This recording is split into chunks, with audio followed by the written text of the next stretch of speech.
14절과 18절에 독생자 그리고 독생하신 하나님 이런 말이 나옵니다. 모노게네스라고 하는데 헬라어에 오직 홀로 나신 분이다 이런 뜻입니다. 고유한 의미가 있는 우리가 그런 고유 명사같이 여겨야 될 것 같습니다.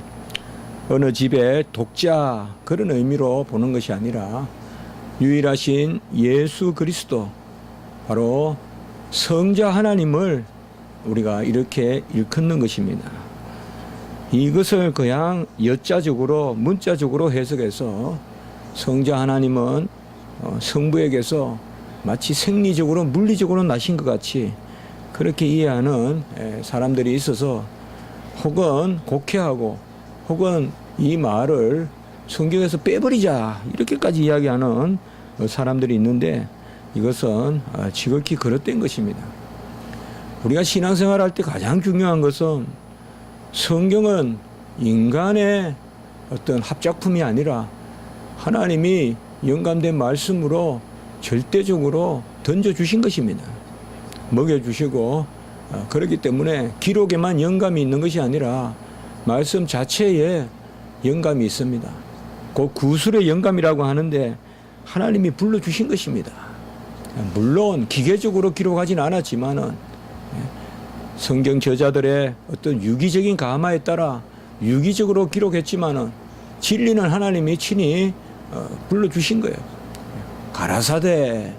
그렇기 때문에 우리가 신앙생활 할 때 항상 이 성경의 문자 자체를 하나님이 주셨다는 것을 생각하면서 그 문자를 우리에게 주신 그러한 맞추어 주시는 그 개념 가운데서 우리가 전체 성경에서 그 말씀을 바라봐야지 우리의 입장에서 오히려 이런 느낌이 드니까 이런 말은 안 하면 좋겠다든지 이것은 전혀 성경을 앞뒤가 맞지 않는 그런 이해입니다.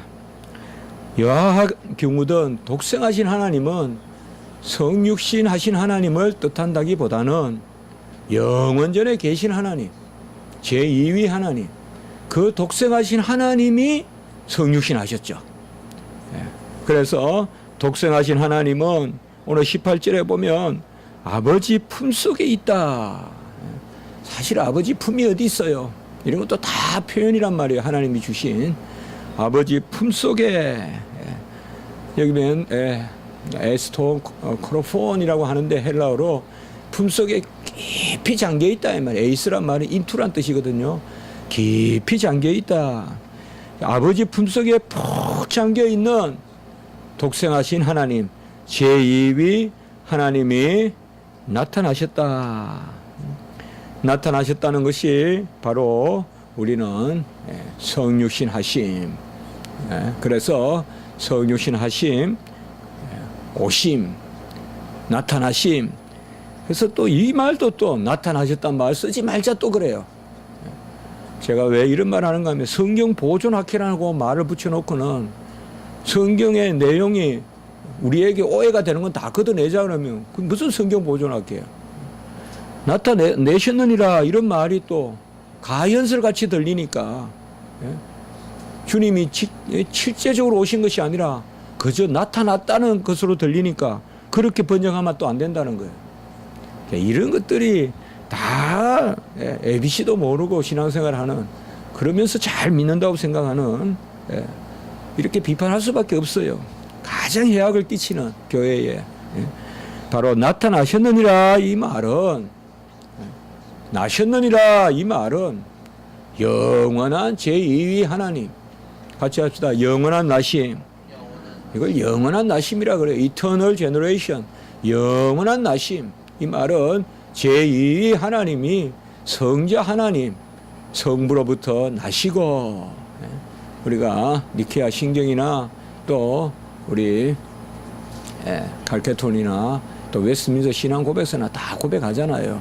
성자는 성부로부터 나시고 말씀이 육신이 되어 14절에 말씀이 육신이 되어 이것은 육신으로 변했다거나 혼합되었다는 것을 말하지 않습니다. 말씀은 영원하신 독생자 하나님이시고 육신이 되어라고 했다고 해서 A가 B가 되었다 이러면 A가 더 이상 A가 아니고 B가 되었다는 것이 우리 인간의 표현인데 성육신은 그렇지 않습니다. A가 B가 되었다고 표현하지만 A는 여전히 A입니다. 이게 바로 성육신의 비밀이요. 성육신의 유일한 하나님의 사건, 세상에서 빗댈 수 없는, 비유할 수 없는 유일한 사건입니다. 그래서 성육신은 사람이 되신 것이 아니라 그저 사람으로만 되신 것이 아니라 참 하나님이면서 참 사람이 되신 것입니다. 하나님이 사람이 되셨으므로 그는 하나님이시자 사람이신 것입니다. 여전히 하나님이십니다. 전혀 변화가 없습니다. 생각조차도 해서는 안 돼요. 똑같으세요. 육신을 취하셨다고 해서 하나님이 더해졌거나 감해졌다고 생각하면 안 돼요. 다만 완전하신 하나님이 육신을 취하시면 오히려 비우심이에요. 비우심이에요. 불완전한 우리가 채웠다고 하는 것은 채움이 되지만은 하나님이 무엇을 받아들였다는 것은 사실 하나님이 우리를 받아들이는 것은 비우심이에요. 하나님이 우리의 영광을 받아들이는 것은 비우심이에요. 잘 아셔야 돼요. 마치 하나님이 영광이 부족한 존재 같아서 우리가 영광을 채운다거나 이건 다 해겔 같은 생각이에요. 신을 역사상 인류가 만들어가는, 그래서 결국 철학으로 신학을 완성시키는, 이게 해겔 사상 아니에요. 사람이 뭔가를 해서 신관념을 완성시킨다. 이게 해겔이잖아요. 신의 아이디어. 그래서 관념주의잖아. 아이디얼리즘.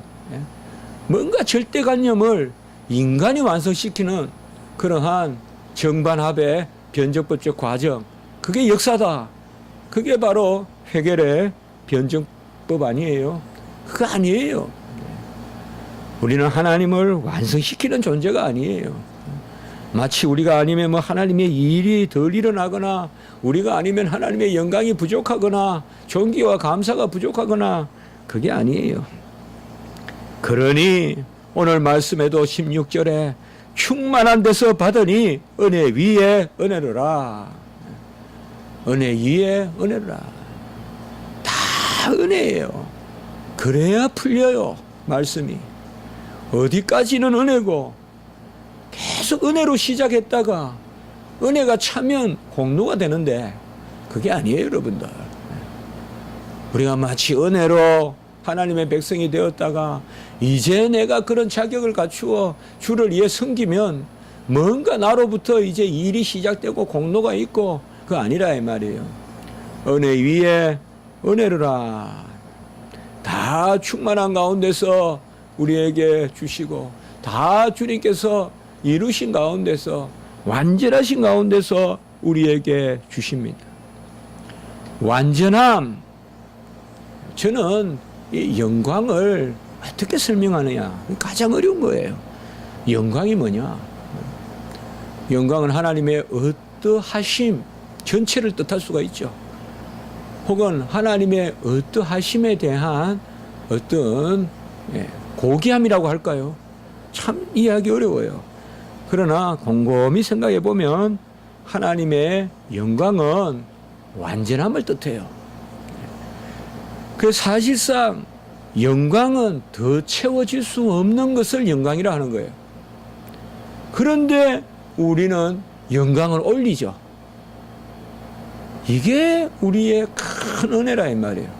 더 채워질 것이 없는 하나님께, 그 하나님께 영광을 올리고 하나님은 영광을 받으신다고 하신다 이 말이에요.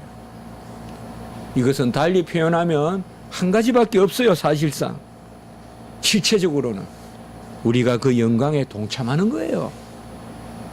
하나님의 영광이 늘어나는 게 아니라 우리가 그 영광에 동참하는 거예요. 영광을 올리면서 우리가 영광 받는 거예요.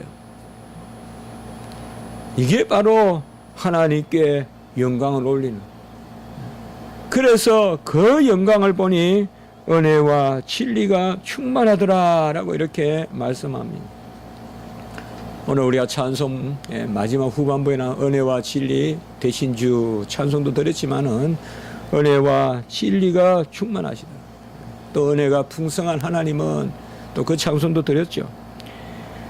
진리를 먼저 생각해 보면 진리는 계시요, 진리는 제2위 하나님이 하나님의 지혜요, 경륜이요, 바로 그분의 영광의 광채요, 본체의 형상이다.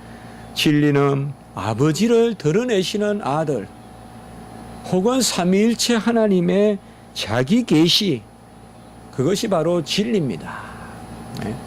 하나님은 스스로 자신을 드러내시는 그 하나님의 자기 계시가 아들이에요. 아들은 하나님의 자기 계시예요. 그래서 하나님이 스스로 자신을 드러내시는 것, 그것이 진리입니다. 하나님은 스스로 드러내세요. 이걸 우리가 이해하지 못해요. 이성적으로는. 우리는 스스로 드러내는 게 아니라 기대어 드러내는 거예요. 공기를 기대어 말하고 광선을 기대어 표정을 보이고, 이건 다 우리가 기대서 하는 거지만 하나님은 스스로 부동하시면서 가만히 계시면서 움직이시고 스스로 그대로시면서도 스스로 표현하세요.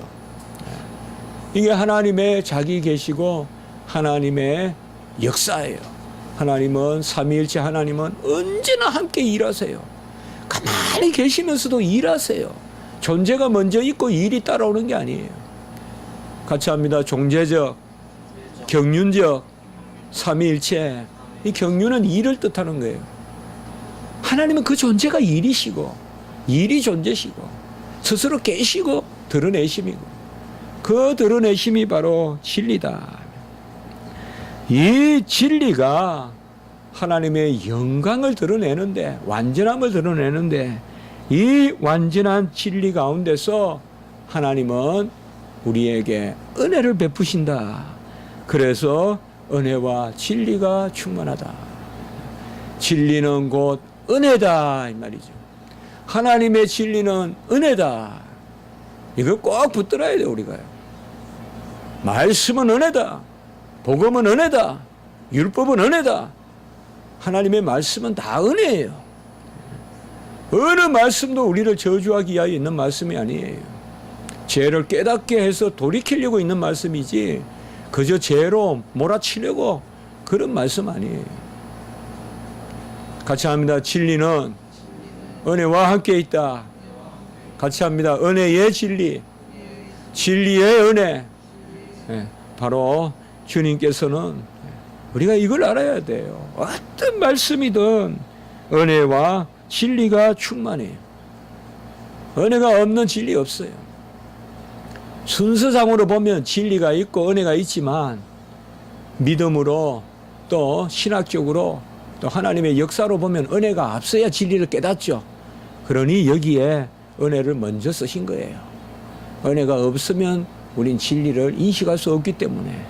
그러나 자연적인 순서로 논리적으로 따지면 진리가 앞서죠. 그래서 저는 진리를 먼저 말씀드리고, 진리는 드러내심이고 계시고 약속하심이고 은혜는 이루심이고 성취고 정가고, 그래서 은혜와 진리가 충만하다.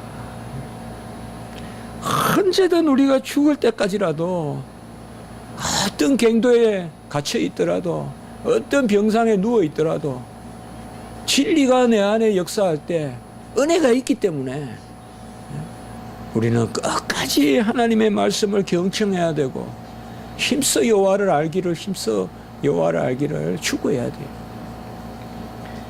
진리가 임하거든 은혜가 임했다고 믿으시기 바랍니다. 이걸 두 가지로 분리시키면 안 돼요. 진리가 임하면 은혜가 임했어요. 진리가 임했는데 뭐 우여곡절이 있어요. 하나님이 저 길로 가라 그러는데 우여곡절이 있어요. 40년 강야 길이 있어요. 그래도 은혜예요, 그게. 빨리 들어가서 가나안에서 몰살 당하는 것보다 둘러가도 때를 맞추어서 들어가는 거. 그래서 40년 강야 생활에서 주를 섬기는 걸 배우고 그렇게 들어가는 거. 그게 다 은혜라고요.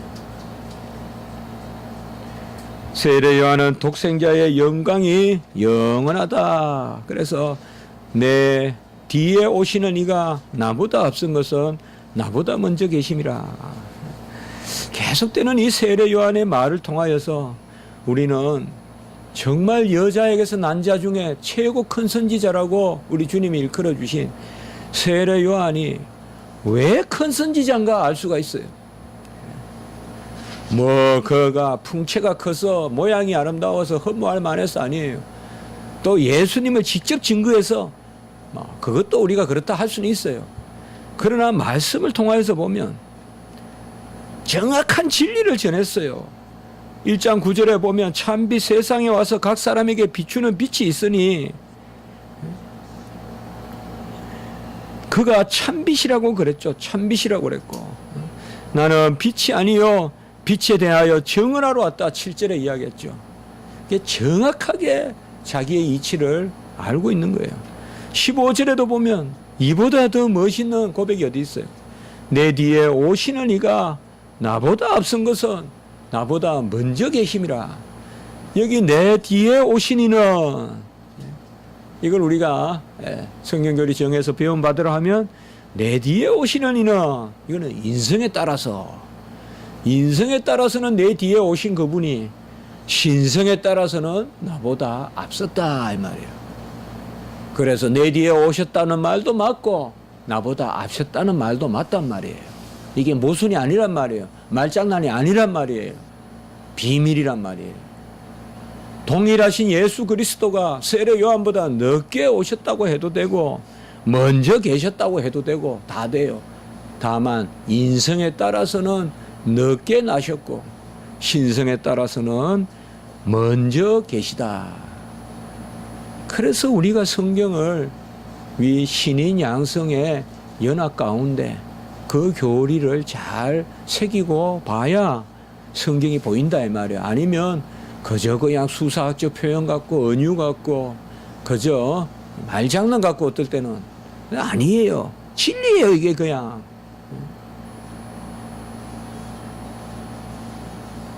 주님이 나보다 먼저 계시다 해도 맞고 주님이 세례 요한보다 늦게 오셨다 해도 맞고 다만 중요한 것은 뭐에 따라 표현했느냐라는 뭐에 따라서가 중요해요. 그러니까 따라서를 바로 이야기하면 맞는 거예요. 따라서가 예컨대 신성에 따라서 주님이 세례 요한보다 늦게 오셨다 이러면 그거는 이단이에요. 인성에 따라서 주님이 세례 요한보다 먼저 오셨다 이것도 이단이에요. 그거는 영원 선제, 오리겐 이런 사람들의 철학이에요. 영혼이 선제했다. 이건 플라톤의 이데아 사상이에요. 이건 다 이단이에요. 인성에 따라서는 늦게 계시고 신성에 따라서는 먼저 계시다. 인성에 따라서는 늦게 오시고 신성에 따라서는 먼저 계시다. 율법은 모세로 말미암아 주어진 것이요 은혜와 진리는 예수 그리스도로 말미암은 것이다. 이런 것을 율법과 은혜와 진리를 대구조로 봐서는 안 돼요. 항상 율법의 의를 또 다른 복음의 의가 왔다라고 해서 율법을 폐한 것이 아니듯이 여기도 마찬가지예요. 모세로 말미암아 주신 율법을 이제 예수 그리스도가 성취하셨다 이 말이에요. 그러니 완성된 것이지 율법이 폐지된 것이 아니라는 말씀입니다.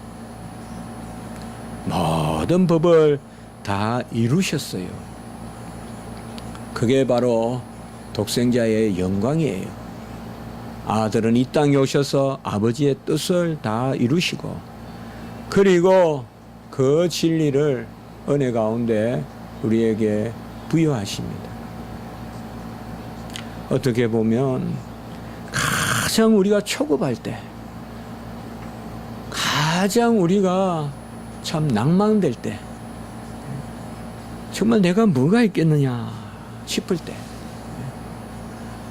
우리가 평소에 풍부해 보이고 교양이 많아 보이고 또 능력이 많아 보여도 어느 순간 보면 정말 종이 한 장 같지도 않은 우리의 모습, 아무것도 없는 내 모습, 그때 우리가 하나님 말씀에 비추어 보면 정말 나는 아무것도 아니거든요. 정말 나는 아무것도 아니에요. 정말 종이 한 장도 안 돼요. 그러나 그때도 우리가 기억할 것은 하나님의 진리예요.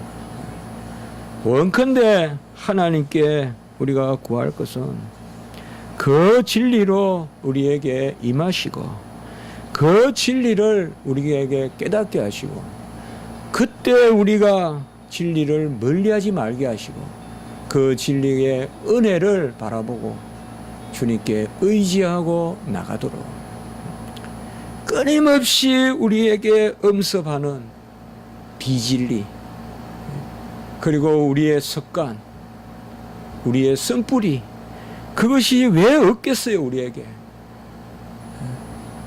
그러나 내가 생각하고 있는 나의 아직과 하나님의 진리 그 사이에서 계속 투쟁한다고 해봤자 답이 안 나와요. 내가 가지고 있는 어떤 이러한 그릇된 그러한 생각과 아직과 고집과 내 논리와 하나님의 말씀에 질서가 부딪힐 때 절대 답이 안 나와요. 아까 해결을 이야기했지만 인간의 질서와 하나님의 질서가 부대끼 가지고 변정 합의되는 그런 경우는 없어요. 우리 인간의 생각과 하나님의 말씀이 부딪힐 때는 은혜로 도망쳐야 돼요. 은혜로 도망쳐야 답이 나와요. 이게 일반 은총과 특별 은총의 차이예요. 내 생각과 하나님의 말씀이 부딪힐 때 자연스럽게 하나님의 말씀이 옳다 하고 가지 못해요. 우리는 끝까지 싸워요. 그러다가 내가 옳다거나 이렇게 하고 무마해버리고 합리화시키고 말아요. 뭐라 그래도 인간은 편한 게 최고예요. 99% 철학은 다 편한 거예요. 실용주의예요. 공리주의예요. 편한 게 답이에요. 그때 우리는 은혜를 생각해야 돼요. 은혜를. 은혜로 가면 답이 나와요. 은혜가 답이에요. 제 말이 좀 추상적으로 들릴지 몰라도 쓰라릴 때 힘들 때 시시각각 선뜻선뜻 스쳐가는 하나님의 말씀과 우리의 논리의 부딪힘 이것은 우리의 논리로 풀려지는 것도 아니요 바로 은혜로 우리가 피할 때 확 펼쳐지는 거예요. 확 펼쳐져요. 그래서 제가 이야기하죠 자주 우리 학생들한테 가장 은혜로운 것이 가장 심오한 것이다. 가장 은혜로운 것이 가장 심오한 것이다. 은혜가 답이에요. 팍 남마같이 얽혀있는 그 실타래같이 얽혀있는 것을 딱 길이 풀려있는데 지나고 나면 은혜인 거예요. 그게 은혜로 쫙 길이 풀리는 거예요. 어떤 매듭을 가위로 자르는 것이 아니라 은혜로 풀어가시는 은혜와 진리가 충만하다. 하나님의 말씀은 다 은혜인 줄 믿고 받으시고 말씀이 찌르거든 이미 은혜가 역사하는 줄 알고 감사하고 울며 가더라도 절며 가더라도 그 은혜가 있을 줄 알고 똑바로 쳐다보면서 진리의 길로 가는 그것이 바로 성도의 복이다. 한번 기도드리겠습니다. 거룩하고 자비로우신 하나님 아버지 영원하신 독생자 우리에게 육신으로 나타나셔서 은혜와 진리의 충만함을 보이시니 감사합니다. 우리는 진리 따로 은혜 따로인 줄 알았는데 은혜 위에 은혜로라. 주님께서 우리에게 말씀으로 가르치시고 그 말씀을 깨달아 행하게 하시는 것도 은혜요. 또 그 은혜에 산 것도 은혜요. 모든 것이 은혜 위에 은혜로라 가르쳐 주시니 감사합니다. 공고한 저희들이 이러한 은혜의 고백을 하게 하시니 감사하고 시시각각 때마다 부딪히는 바람만 불어도 여러 생각을 하는 우리 인생이 언제나 은혜의 도피처로 도망가서 그곳에서 답을 찾는 저희들이 될 수 있도록 도와주시옵소서. 오늘 한날 주 예수 그리스도의 부활하신 날 우리가 은혜와 진리 가운데 거하고 성삼위 하나님께 영광을 올려드리는 예배 드리게 하시고 모든 성도님들 붙들어 온전하게 하시고 주일 성수하게 하시고 우리 주일학교 청년부 예배마다 주님 은혜를 더하여 주시옵소서.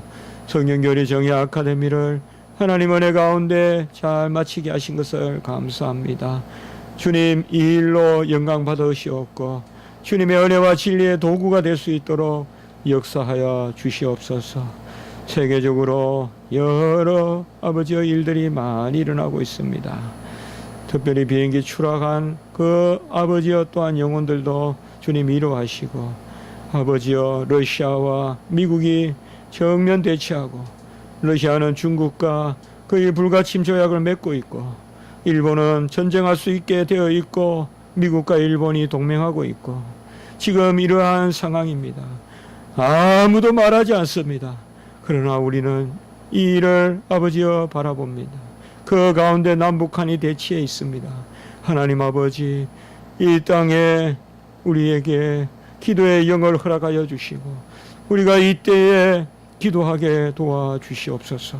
복음으로 북한을 변화시키고 러시아, 중국과 일본을 변화시키고 미국을 변화시키고 다 평화로 회복될 수 있도록 주여 도와주시옵소서. 오늘 한날을 주님께 맡깁니다. 홀로 영광받아 주시옵소서. 구주 예수 그리스도의 이름으로 감사하며 기도드리옵나이다. 아멘.